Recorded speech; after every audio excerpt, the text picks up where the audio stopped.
Assalamualaikum warahmatullahi wabarakatuh. Perkenalkan, nama saya Firani Rika Saputri, NPM 19010081038. Di sini saya akan menjelaskan tentang materi genetik. Nah, apa sih genetika itu? Jadi, genetika itu merupakan ilmu keturunan yang berasal dari bahasa Latin yaitu genos, yang memiliki arti suku bangsa atau asal-usul. Nah, kemudian apa saja sih manfaat dari belajar genetika? Jadi manfaat dari belajar genetika itu ada beberapa ya teman-teman, yaitu yang pertama, menyediakan organisme dengan sifat unggul. Yang kedua, pengendalian penyakit genetik. Nah, itu tadi merupakan beberapa dari manfaat mempelajari genetika. Nah, setelah kita mengetahui apa saja manfaat mempelajari genetika, kemudian apa saja sih materi genetik itu? Nah, materi genetik itu terdiri dari gen, DNA, dan kromosom. Nah, apa sih gen, DNA, dan kromosom itu? Nah, jadi gen itu merupakan kode-kode. Ya, teman-teman, jadi gen itu merupakan kode-kode. Sedangkan DNA itu merupakan dua rantai polinukleotida yang saling berikatan. Sedangkan kromosom itu merupakan struktur atau badan di dalam inti sel yang mengandung materi genetik. Oke teman-teman, untuk mengetahui apa saja sih hubungan dari gen, DNA, dan kromosom, mari kita simak penjelasan berikut. Oke teman-teman, jadi di sini ada gambar yang nantinya akan menjelaskan hubungan antara gen, DNA, dan kromosom. Nah, kita lihat di sini ada garis yang berwarna hitam, ya, yang berbentuk seperti ular. Di sini ada dua ya teman-teman. Jadi 1, 2. Nah, ini berarti ada dua rantai. Nah, dua rantai ini disebut dengan double helix.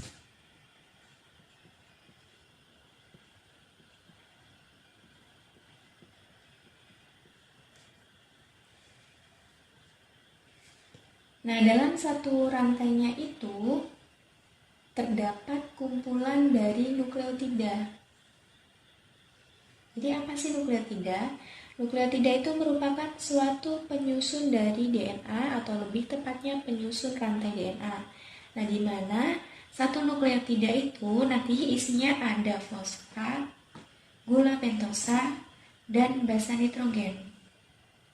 Nah, di dalam basa nitrogen itu terdapat adenin, timin, guanin, dan sitosin. Nah, jadi kita lihat lagi gambarnya di sini teman-teman. Nah, jadi di sini itu terdapat basa nitrogen, yaitu A berpasangan dengan T, G berpasangan dengan C. Jadi adenin berpasangan dengan timin, guanin berpasangan dengan sitosin. Nah, di belakang huruf A ini terdapat garis yang berwarna biru. Nah, garis berwarna biru itu merupakan gula pentosa. Nah, di belakangnya lagi itu terdapat fosfat. Jadi, di dalam satu rantai ini terdapat banyak nukleotida. Nah, jadi DNA tadi kan disebut dengan double helix. Nah, artinya dua buah rantai polinukleotida yang saling berikatan. Nah, kenapa kok disebut dengan polinukleotida? Karena dalam satu rantainya itu terdapat banyak nukleotida. Nah, DNA itu kan ada dua rantai tuh. Jadi, DNA itu memiliki dua polinukleotida yang saling berikatan. Nah, jadi ini tadi yang namanya dengan DNA. Setelah itu, yaitu masuk ke dalam gen. Nah, apa sih gen? Gen itu yang sudah dijelaskan tadi. Gen itu merupakan unit yang mewariskan sifat, di mana satu gennya itu tadi menyanding satu sifat.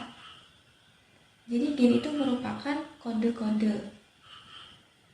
Nah, kode-kodenya itu apa? Kode-kodenya itu merupakan basa nitrogen tadi. Ada huruf A berpasangan dengan T, G berpasangan dengan C. Nah, jadi urutan basa nitrogen itu ada 3 atau 6 basa nitrogen mengkode satu jenis sifat. Nah, misalnya ini gen 1, ini merupakan gen 2. Nah, jadi artinya gen itu terdapat di dalam DNA atau di dalam untai-untai DNA ini terdapat banyak sekali kode-kode gen dengan catatan satu gen untuk satu sifat.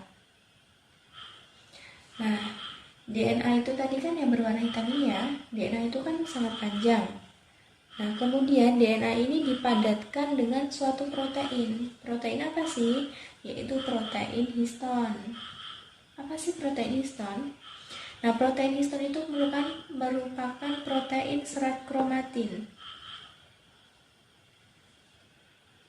Nah, protein histon ini sifatnya akan menggulung DNA.